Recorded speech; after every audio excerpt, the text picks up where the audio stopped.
Akhir-akhir ini, di tengah gencarnya pemberitaan mengenai pandemi virus corona atau COVID-19, kita dikagetkan lagi dengan nilai tukar rupiah terhadap dolar Amerika Serikat yang menyentuh angka 15.590 rupiah pada Senin kemarin. Tentu saja ini bukanlah berita baik di tengah gejolak ekonomi global. Efeknya, banyak orang makin panik karena khawatir jika krisis moneter akan terulang kembali seperti yang terjadi di tahun 1998. Lantas, bagaimana masyarakat harus mengantisipasi hal ini? Untuk membahasnya sudah tersambung melalui sambungan virtual Safir Senduk, perencana keuangan. Selamat pagi Mas Safir. Mas Safir, kalau kita bicara... Selamat pagi Yuda. Ya, Mas, ini rupiah sudah hampir 16.000 dan orang sudah mulai panik. Yang punya dolar mungkin mereka ingin segera melepas karena mungkin ini adalah momentum. Tapi di sisi lain, bagi masyarakat awam, mereka khawatir pasti akan berimbas kepada kenaikan harga, komoditas, dan sejumlah kebutuhan pokok lainnya. Bagaimana Anda melihat ini dan bagaimana warga harus menyikapinya, Mas? Ya, sebenarnya yang namanya nilai tukar itu adalah sesuatu yang selalu ada ya. Dari dulu sampai sekarang ada yang namanya nilai tukar ya. Kita pergi ke Singapura, kita pergi ke Hong Kong, kita pergi ke Jepang, kita pergi ke Amerika, kita pergi ke Eropa, semua ada nilai tukarnya. Dan seringkali tidak tahu kenapa orang selalu panik kalau ada perubahan nilai tukar yang begitu cepat gitu ya. Dan biasanya kepanikan ini terjadi nomor satu kalau misalnya kita bergantung sama barang impor ya. Dan kalau kita bicara ketergantungan sama barang impor, ketergantungan kita luar biasa dengan barang impor. Tinggal nomor satu apa yang harus kita lakukan adalah yang pertama, secara pribadi dulu kita sendiri atau keluarga kita sendiri punya ketergantungan berat atau tidak dengan pembelian barang impor secara rutin. Kalau pembelian barang impor yang kita lakukan secara rutin itu atau pembelian barang impor yang kita lakukan itu tidak rutin, misalnya contoh misalnya kita kerjanya hanya beli HP baru setiap 2 atau 3 tahun sekali, mungkin kita nggak khawatir lah, kita nggak khawatir, paling-paling oke lah ya 2-3 tahun sekali harga handphone baru lebih mahal lah misalnya seperti itu. Tapi kalau misalnya kita melakukan pembelian barang impor itu rutin sebulan sekali, nah itu yang baru kita harus khawatirkan kan begitu. Tapi kelihatannya untuk mereka yang masuk kalangan menengah, pembelian barang impor itu mungkin tidak dilakukan setiap bulan lah. Jadi mungkin masih tidak terlalu terasa lah seperti itu. Yang kedua itu mungkin pengaruhnya adalah kalau misalnya barang-barang yang kita beli itu adalah barang-barang lokal tapi ada bahan-bahan impornya. Nah itu ya mungkin kita baru akan sedikit merasakan gitu.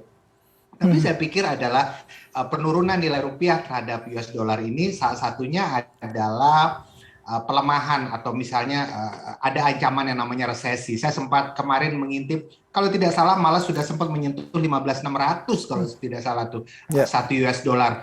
Nah, apa yang harus kita lakukan tentunya adalah kita mencari sumber-sumber keran penghasilan yang baru ya. Ada dua macam cara Yuda dalam kalau kita menyikapi ini. Yang pertama adalah fokus melihat apakah penghasilan yang sudah kita dapatkan sekarang bisa kita perbesar atau tidak. Nah, repotnya lah kalau pada saat ini kita kerja karyawan, kita kerja sama orang, mungkin agak sedikit repot. Kenapa? Karena penghasilan kita tergantung kebijakan perusahaan. Tapi salah satunya adalah membuka keran-keran atau sumber penghasilan baru di luar penghasilan kita sekarang, sehingga next time kalau ada kenaikan harga, terutama kenaikan barang impor, dan kemudian konsumsi barang impor kita kencang, kita tidak terlalu khawatir. Tapi yang juga mesti kita lihat adalah sepanjang kita tidak tergantung dengan barang impor, sepanjang kita perbanyak barang lokal, sepanjang kita mau mengkonsumsi barang-barang lokal, saya pikir kenaikan harga US dollar ini tidak akan terlalu berpengaruh sama kita.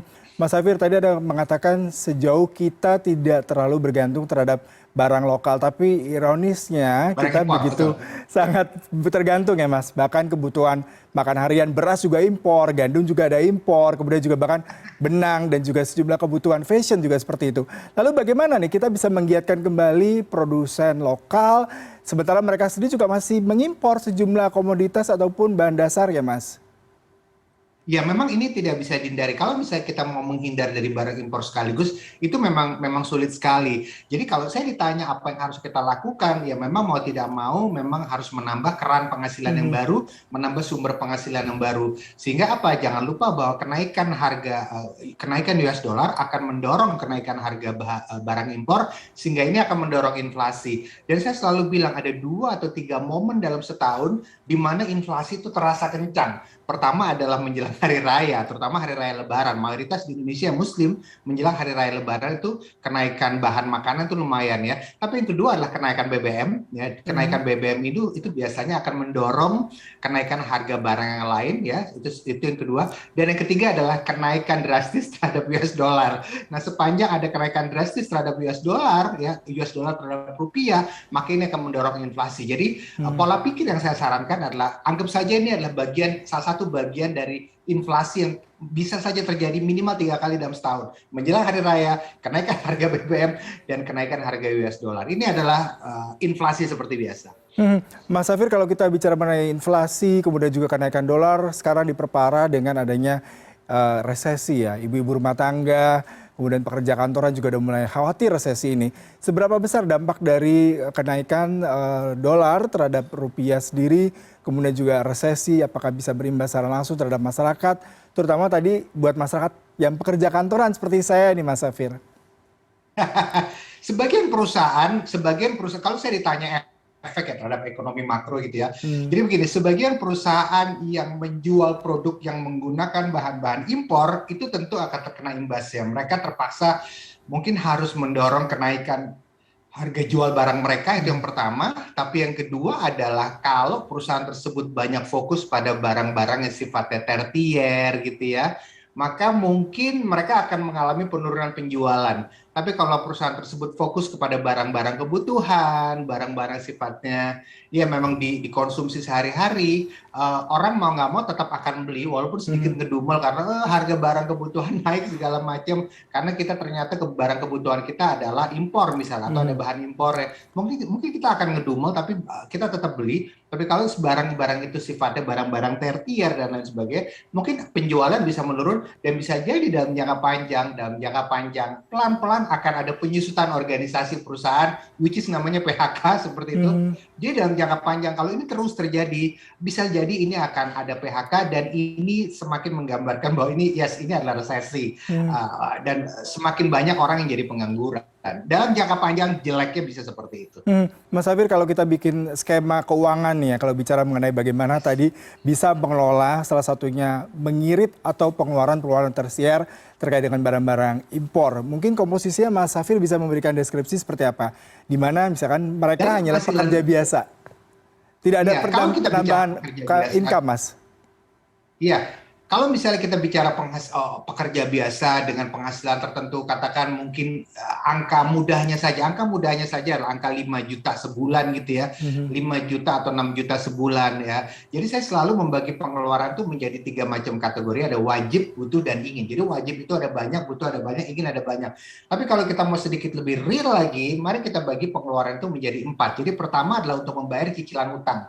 Jadi cicilan utang itu adalah barang atau hal-hal yang harus kita bayar yang kalau kita tidak bayar akan ada konsekuensi berupa denda atau bunga. Seperti itu. Pertama bagi jadi cicilan utang, itu yang pertama. Kemudian kedua ditabung atau diinvest, itu yang kedua. Kemudian ketiga asuransi, dan yang keempat biaya hidup. Mari kita mulai. Jadi cicilan utang itu biasanya disarankan tidak lebih dari 30% penghasilan kita. Jadi kalau misalnya penghasilan kita katakan 5 juta sebulan misalnya, maka 30% atau 1,5 jutanya itu maksimal untuk bayar cicilan utang, ya, cicilan utang. Jadi kalau ada keluarga yang dia bayar sampai 35%, mungkin masih cincai lah gitu. Tapi kalau ada keluarga yang bayar cicilan utang itu sampai 45-50%, wow, yaudah itu memang ada sesuatu kan gitu ya. Kemudian yang kedua adalah tabungan dan investasi minimal 10%. Jadi kalau kita punya income katakan 5 juta per bulan, minimal 10%, 500.000 untuk tabungan dan investasi itu minimal. Kalau ada orang yang bisa melakukan 20%, lebih baik lagi. Bahkan ada yang bisa 30%, udah itu lebih baik lagi. Kemudian itu premi asuransi 10%, dan biaya hidup itu 50%. Jadi dari 5 juta pemasukan, biaya hidup 50%, yaitu 2,5 juta. Nah, jadi tipsnya adalah stop pembelian utang-utang yang memang sifatnya konsumtif supaya cicilan utang kita tidak makin bengkak gitu ya. Itu yang pertama. Kemudian yang kedua adalah fokus pada hal-hal yang memang kita wajib dan kita butuh saja. Untuk yang ingin, kalau misalnya penghasilan kita masih kisaran 5-10 juta, kita memang harus pintar-pintar ngerem lah seperti itu. Disinilah dibutuhkan bagaimana kita bisa menahan emosi kita supaya kita bisa fokus pada pengeluaran yang memang wajib dan butuh. Terakhir nih Mas Safir, tentang investasi, apa yang menarik di saat dolar menguat, kemudian bagaimana masyarakat memilih, apakah tadi safe havennya ke emas, menyimpan dolar, tapi sementara pendapatan juga lagi tergerus nih. Iya, ini juga menarik. Kenapa? Karena pertanyaannya akan selalu ada. Kalau misalnya terjadi kenaikan harga US dollar gitu ya, apa yang harus kita lakukan? Pertama, yang sebetulnya harus kita lihat adalah apa yang terjadi pada suku bunga di dalam negeri. Jadi biasanya kalau yang terjadi pada suku bunga di dalam negeri adalah yang dilakukan orang-orang atau bank sentral itu adalah dia menaikkan suku bunga. Dan ini yang baru saja terjadi. Ada kenaikan suku bunga. Nah, cuma Bank Indonesia menghimbau katanya suku bunga simpanan diperbankan boleh naik, tapi suku bunga kredit jangan naik dulu ya katanya gitu, walaupun pelan-pelan akan naik juga. Jadi yang harus kita lihat adalah kalau misalnya terjadi kenaikan suku bunga, maka saran saya bagi masyarakat adalah fokuslah pada produk-produk investasi pendapatan tetap, terutama yang memberikan bunga. Kenapa? Karena produk investasi pendapatan tetap, terutama yang memberikan bunga, biasanya akan naik. Saya kasih contoh misalnya, dengan kenaikan bunga simpanan berarti ada kenaikan bunga deposito. Maka next time kalau ada obligasi baru yang keluar, yang dikeluarkan oleh negara, surat utang misalnya, bunganya akan lebih tinggi. Fokus di produk-produk seperti itu. Itu pertama. Dan yang kedua adalah kalau masih ada uang lebih, masuklah kepada produk-produk investasi pertumbuhan seperti saham di pasar modal dan lain sebagainya. Mumpung harganya masih murah dan orang lagi pesimis. Kenapa pesimis? Karena mereka melihat bahwa ini ekonomi kita lagi harus hati-hati nih segala macam, itu akan berpengaruh kepada harga saham. Jadi silakan beli saham di pasar modal kalau kita ada uang lebih, mumpung harganya lagi murah. Tapi fokusnya sekali lagi adalah pada produk investasi pendapatan tetap, terutama yang memberikan bunga seperti obligasi atau surat utang. Wah, menarik sekali perbincangan yang sangat komprehensif, memberikan tips dan juga harapan ya buat kami yang sedikit khawatir dengan pelemahan rupiah yang begitu sangat dalam. Terima kasih Mas Safir Seduk untuk perbincangan pagi hari ini. Selamat pagi, Mas. Terima kasih, selamat pagi.